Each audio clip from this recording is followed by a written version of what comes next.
précédente vidéo, nous avons dit que l'alimentation était une des sources principales de la maladie en ce qui concerne notre corps.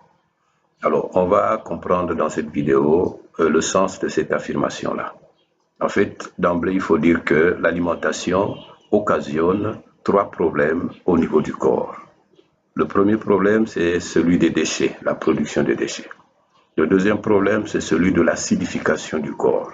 Le troisième problème, c'est un peu technique, c'est celui des radicaux libres.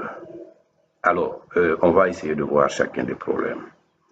Premier problème, production des déchets. Quelle que soit la qualité de la nourriture que nous mangeons, nous avons des déchets qui sont produits, même si la nourriture est tout à fait normale. Nous avons des déchets qui sont produits par la transformation et l'utilisation par l'organisme de cette nourriture-là, comme une usine qui, quelque part, va transformer les intrants et produire des déchets. C'est tout à fait normal. Donc, ces déchets-là sont évacués par des organes qu'on appelle des émonctoires. Les émonctoires, c'est comme la peau, c'est comme les reins, c'est comme les poumons, c'est comme le digestif. Ces émonctoires-là sont chargés de sortir, c'est ce qu'on appelle l'excrétion, sont chargés de sortir ces déchets du corps. Et ce travail se fait à tout moment. Maintenant, le problème se pose lorsque la production des déchets est supérieure à l'élimination des déchets. Il y a une accumulation qui se fait. Et c'est cette accumulation qui est le problème, qu'on appelle encrassement humoral. Ça, c'est le terme technique. Bon, ne vous fiez pas trop au terme technique, comprenez le principe. Alors, lorsque les déchets sont en accumulation, en fait, ils sont de 2 qualités. Il y a une première qualité qu'on appelle des déchets lipoïdes, qui sont produits par la consommation excessive des sucres et des graisses. Ces déchets lipoïdes ont tendance à produire des maladies qu'on appelle des maladies sointantes, comme les bronchites, comme les acnés. Toutes les maladies qui coulent sont la tendance d'un trop de déchets lipoïdes. Alors, le deuxième aspect, c'est des déchets cristalloïdes. Ces déchets-là, comme cristalloïdes, c'est cristaux. Au début, c'est liquide, mais après, ça se cristallise. En fait, leur source, c'est l'excès de consommation des protéines, donc notamment la viande en particulier.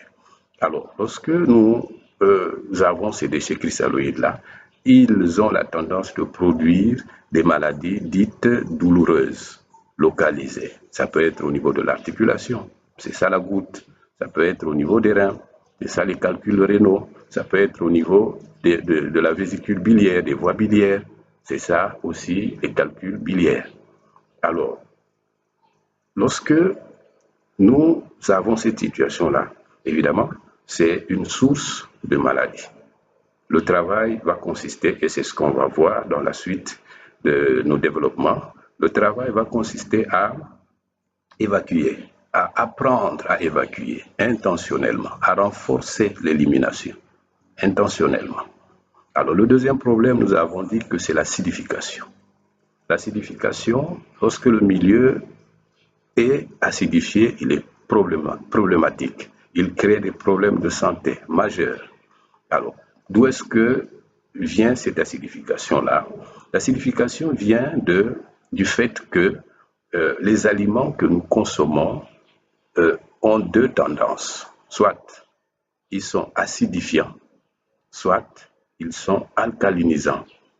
C'est-à-dire que le sang a un pH. Ceux qui ont fait chimie, ils peuvent comprendre ceci.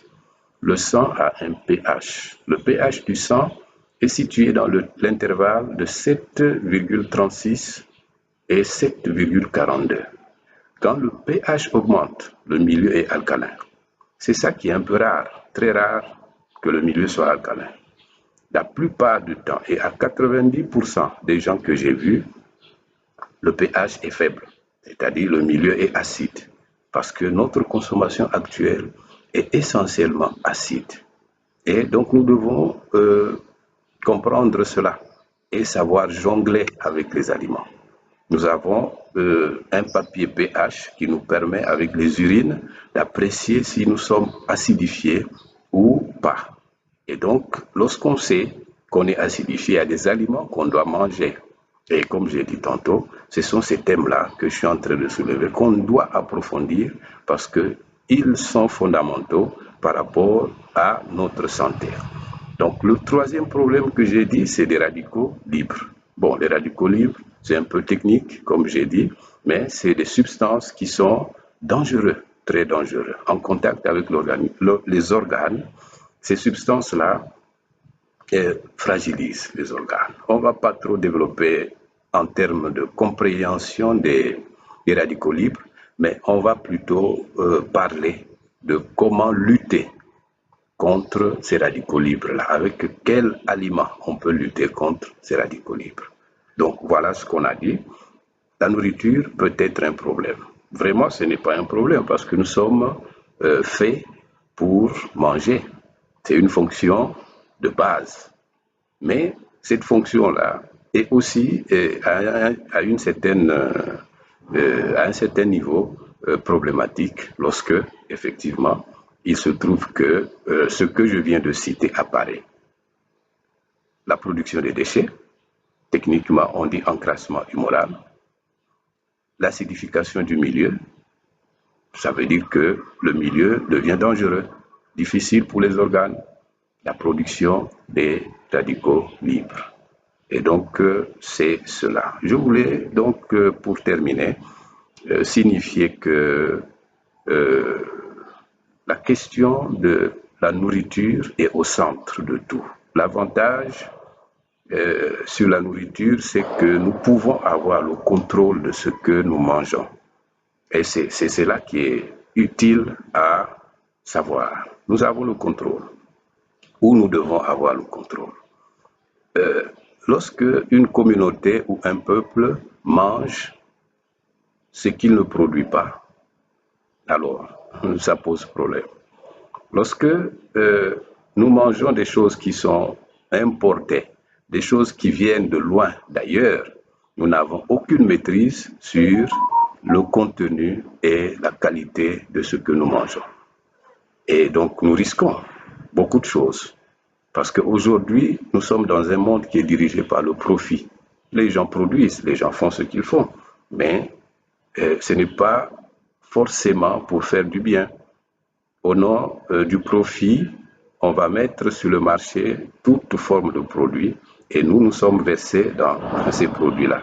Et comme je l'ai dit tantôt, la conséquence c'est quoi? C'est que nous sommes, pour la plupart, vraiment à 90% ou plus acidifiés. Et l'acidification, je ne veux pas m'étaler là-dedans, c'est des thèmes que nous allons encore revoir. L'acidification est une des causes principales de l'apparition des cancers. Donc, je pense que je vous prie de vous abonner et de rester fidèle à cette chaîne Africamed Pro qui va vous apporter beaucoup d'informations qui éduquent pour que chacun soit de plus en plus responsable de sa santé. Merci beaucoup et à bientôt.